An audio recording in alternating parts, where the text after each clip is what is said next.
In today's video, I'm going to be sharing with you 5 online businesses that you could start in 2018. But what I'm also going to be doing is giving you some ideas of how you could scale those for massive success.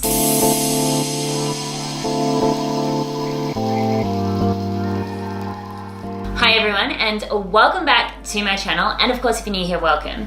My name is Erin, and this channel is all about helping you to build the business and life of your dreams. Now, what I wanted to do in today's video was talk about 5 businesses that you can start in 2018. But, not just to make this an ordinary video, because I know there's thousands of blog posts and probably hundreds of thousands of videos with the same topic, and they all probably say the same thing. What I actually wanted to do was to give you some ideas about how you could scale these. There's a difference between just starting a business when you start entry level, you've got no experience and you're kind of just finding your feet, to where the possibilities are, for where you to go. It is a quantum leap, but knowing exactly what the possibilities are for you might help you be motivated to actually put in more of the work now. Obviously that groundwork is necessary, but it's always good to know where you're gonna go. So if you like the video, then I would very much appreciate it if you gave it a big thumbs up. And of course, if you are new here, then consider subscribing. I put out new videos every Tuesday and Friday. All right, so the first business idea that we're gonna speak about, obviously, is coaching. Now, specifically, I'm not gonna talk about business coaching, life coaching. This is just coaching as a whole. Now, the first thing I wanna address with this one is the age-old question that I get asked all the time and that I see so many debates going on in the Make Collective group about is, do you need a certification to coach? My hard, strong opinion on this is a no, unless there is certain legalities and certain insurances that are involved with your particular niche. That comes under things such as medicinal, nutrition, personal training, and things of that nature. Legal, if you're teaching someone to be a lawyer, if you're teaching someone to be an accountant, there's certain types of accreditations that must be in place for you to actually work with those people. But any other type of coaching, I firmly don't believe that you need any type of certification. Certifications are amazing because they teach you things, but you can learn all of that online. I myself have a degree in business, and that's why I teach business. But everything that I know, I could have learned through my experience, or I could have learned myself online through courses and coaching and mentoring programs. I don't necessarily think having a piece of paper that says, I learned how to ask questions for 4 years, is going to give you the skills, the expertise, and the results capability that you need as a coach. The only thing that's going to give you that is experience. So don't waste your time, don't waste your money.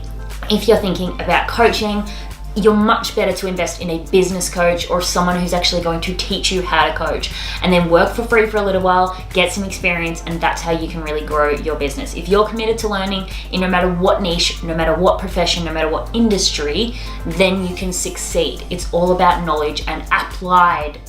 Actually, it's not even all about knowledge. It's all about applied knowledge. You can learn everything, but unless you actually know how to implement, you're not going to get very far with it. So coaching is an amazing thing that you can start. Now, if you've got a certain skill, a certain passion, a certain area of expertise, then you can absolutely coach that. Some of the common ones are business coaching, but there's so many different types of business coaching. You could teach marketing, you could teach administration, you could teach people how to start their business, you could teach people how to grow their business, you could teach people how to hire people. There's so many areas of business that you could teach.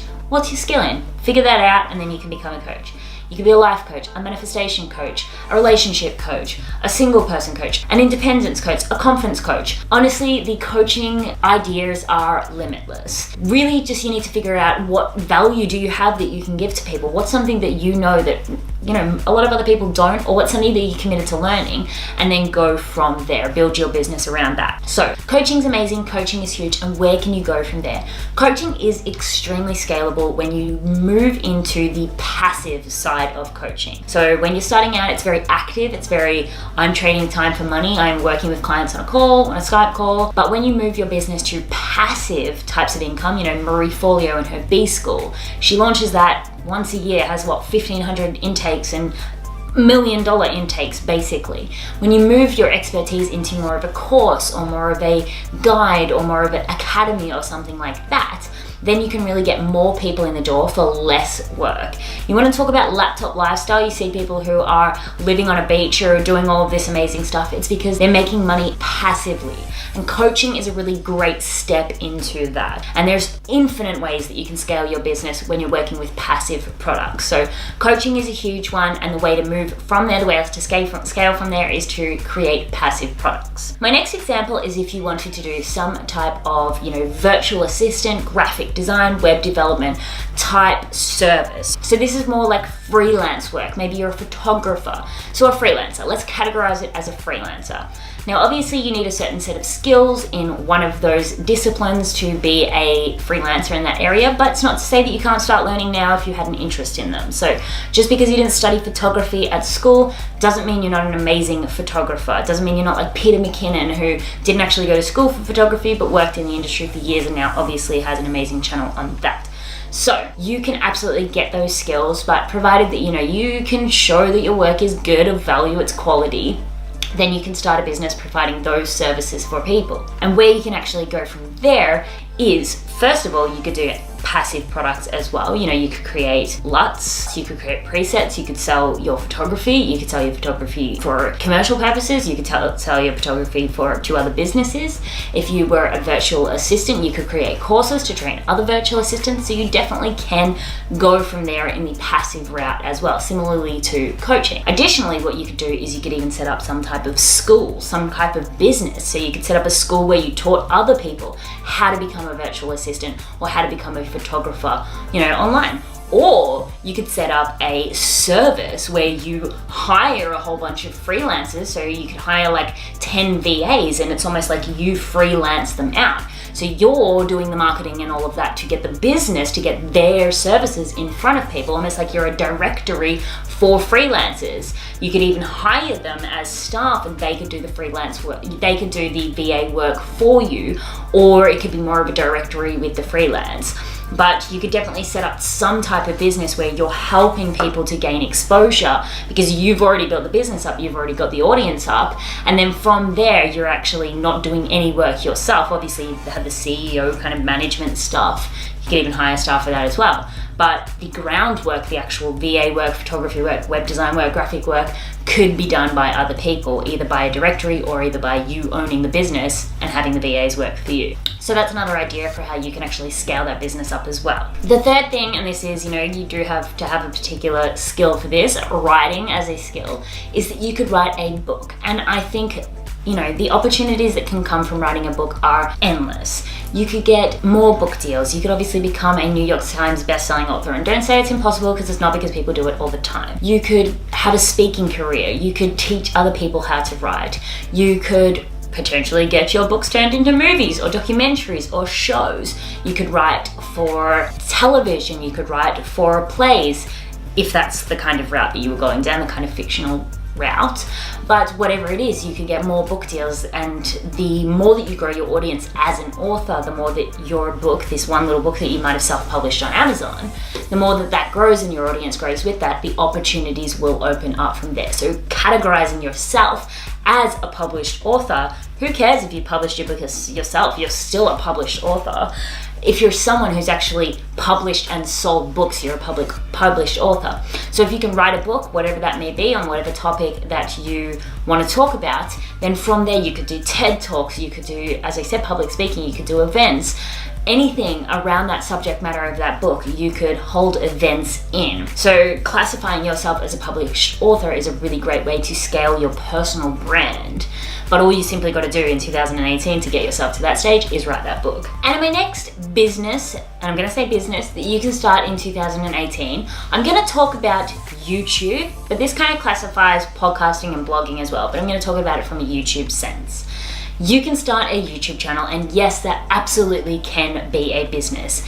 A business is anything that solves a problem and makes money.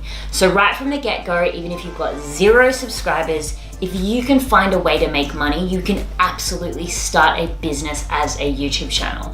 There's so many different ways that you can make money from having a YouTube channel. And I've spoken about this in a previous video. I will link it somewhere on the screen or in the description below. But in terms of actually having a YouTube channel, classifying yourself as a brand right from the beginning, that is definitely a business that you could start. Now, before you start saying, oh, you need to have like 1 million subscribers to actually make any money, yes, that is true for AdSense. I myself have, over 50,000 subscribers. I make $200 a month roughly from my YouTube channel from the AdSense. We're not talking about AdSense here. We're talking about you having your own uncapped earning potential income sources.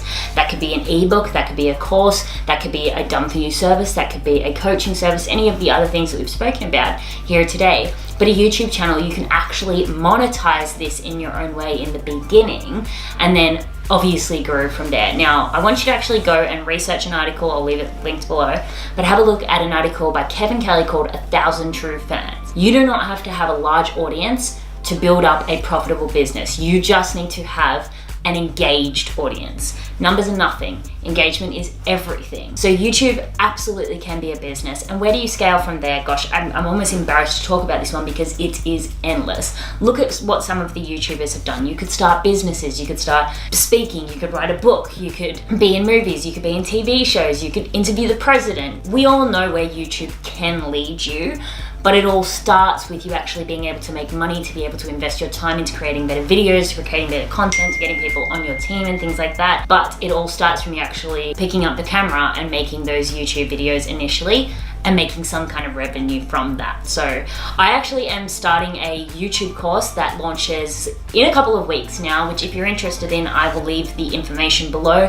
It's all about having YouTube as a business. How do you actually start and grow a YouTube channel and how do you make money from that? So if you're interested, I'll leave the information below. There's an awesome early bird special on at the moment, but YouTube is a business and the scaling opportunities are endless. And then the final one that I did want to talk about was starting some type of e-commerce business. Now there's so many ways that you can go about this in the beginning. The most popular really are to drop ship, meaning that you are building some type of site, getting other people's products, whether it be like Amazon or I think there's ClickBank, there's lots of different stores that you can get. So you're promoting their products, but it's warehoused by them. So when someone buys from your store, you pay commission to the site, but they ship it for you. So you actually don't have to manage any of the logistics. Now that's obviously a great way to set up the store in the beginning and it can be very profitable provided that you work on building that audience. Or you can contract manufacture your own products. So if there is something that you are interested in, whether it be like skincare, clothing, home decor, journals, stationery, then you can actually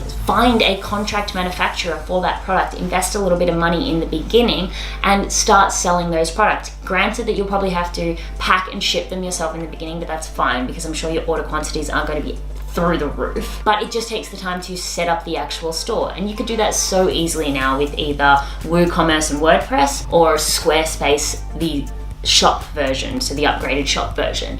But all you gotta do is build a website, attract audiences with social media, maybe a blog or something like that, position yourself as an expert, position yourself as a thought leader, someone who really knows about this product that you're selling, have a store link your store, sell your products, and it will snowball from there. It might be slow in the beginning, that's fine, but as you grow, as your audience grows, then your store will grow as well. How do you think most e-commerce, bricks and mortar stores start? They all start from starting slow and it's snowballing from there. And then in scaling terms, gosh, again, the opportunities are endless. With e-commerce, the best thing about them, in comparison to all of the other things that I've mentioned, is that they can have an exit. Meaning that you could build this business up so much and sell it. Provided that you've got no emotional attachment to it. How people become, billionaires overnight is that they build businesses up and then they sell them for an extreme amount of money and then they obviously reinvest into something else. But that's the possible future for you. You could franchise, you could sell into other stores. If you had a really, really amazing product, you could start selling to Maya, David Jones, or Selfridges, or I'm trying to think of other department stores in different countries. I don't know any. You could sell into department stores, you could sell to other stores, but creating yourself a physical product is a really good way. But the only problem is it does obviously require that initial capital, just a little bit of money to get you going. Try to find a manufacturer that has a low MOQ, minimum order quantity, is my advice on that. So I know this was a long kind of rambly one, and granted, I know a lot of people aren't actually going to be interested in this. I really, really hope that that gave you an idea of things that you can do this year to start yourself to a journey of ultimate success. It always takes work in the beginning, but knowing where you can start and knowing where it can lead you and having a clear visual of that journey is a really, really good place to start in all of this. Like, understand that if you want to get to this kind of ultimate success, laptop lifestyle, freedom, girl boss lifestyle, you have to do that groundwork. Think of even the Girl Boss movie, I was going to say book. She started selling on eBay and then scaled from there. Scaling is the word for growth. So think about it in terms of that. I hope that this helped you, give you some ideas of where you could be and where you could go. If you do have any questions about anything that I've spoken about in this video, please do leave them in the comments below. I'm happy to type away and give you in-depth answers to any questions that you do have, because obviously I can't cover everything in this video. I hope that was helpful. Thank you so much for watching. If you stayed to the end, you're a legend, you're a hustler, you're gonna make it big, you're gonna be ultimately successful because you've got persistence and patience. So thank you so much for watching, everyone. I'll see you in the next video.